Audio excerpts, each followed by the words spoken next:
Yo, aren't you afraid your cats are gonna get stressed out the way you? Guys, just because your cat is a sweet little angel doesn't mean every feline out there shares that personality. Before I pulled a steaming turd out from under my blanket at 2 a.m., I too was once a kind-hearted, grateful human being.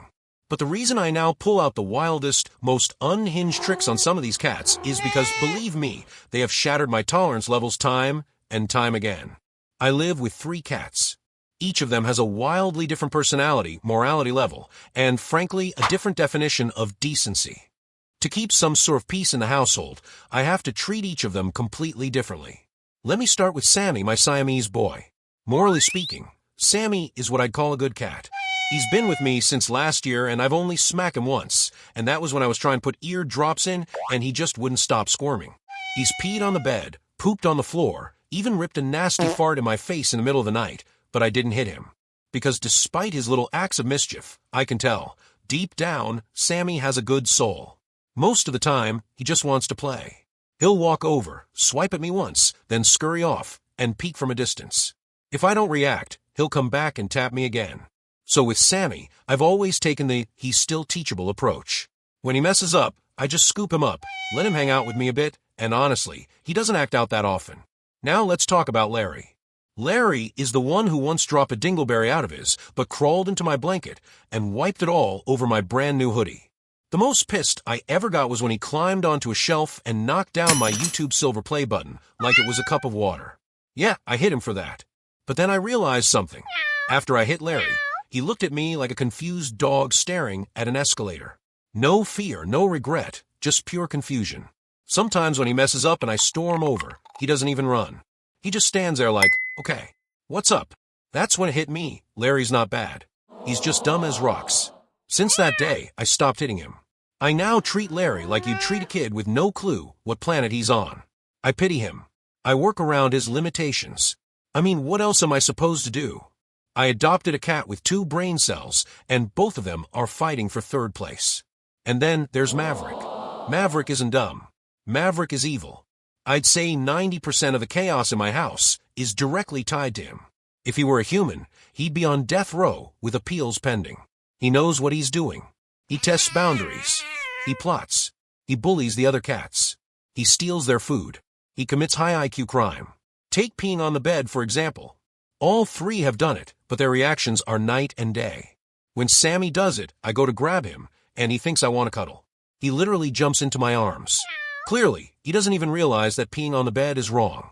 So I just carry him over to the crime scene, point at it like a disappointed parent, and that's that.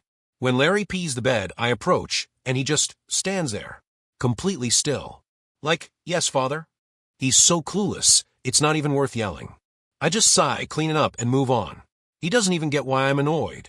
It's not malice, it's Larry being Larry. But when Maverick pees the bed, oh, he knows.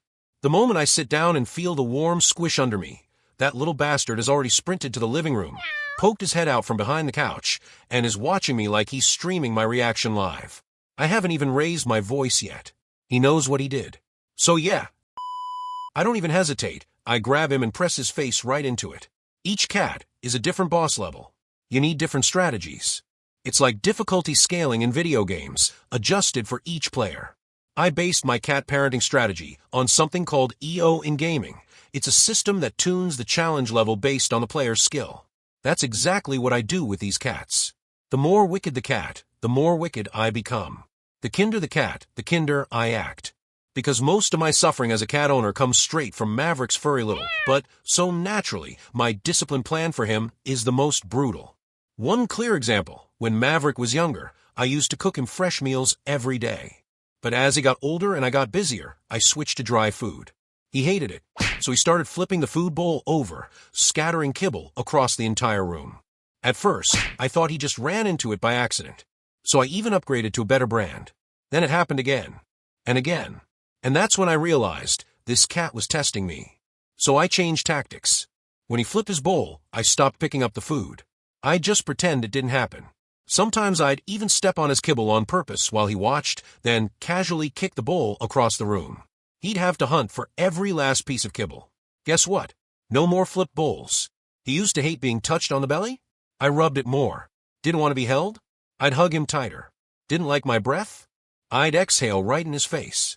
Eventually, Maverick realized, if he pisses me off even a little, I will escalate things to levels he can't compete with. That's when he chilled out a bit. But don't be fooled, his personality hasn't changed. He's like one of those traveling monks from Journey to the West. They act pure and obedient when the master's watching, but turn into demons when you blink.